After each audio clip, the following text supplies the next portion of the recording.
Hi there, my name is Leo. This video is about my experience buying this camera. Let's talk about the price first. I got a really good deals on Newegg. I got it from the seller called 6th The price is $18.51, 72 cents. After tax is $20.16. Very good deal. I placed my order on April 29th. They ship it on May 1st. I got it on May 5th.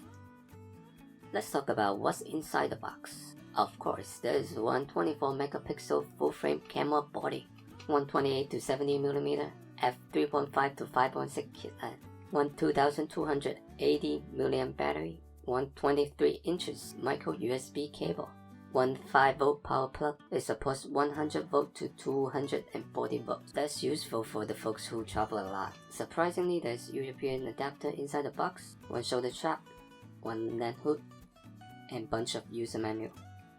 Then talk about what's not inside the box. First, no SD card, no external charger. Of course, you can still charge your camera by plugging the micro USB cable inside your camera, but it's sweet to have an external one. No Type-C cable as well. That's a bummer.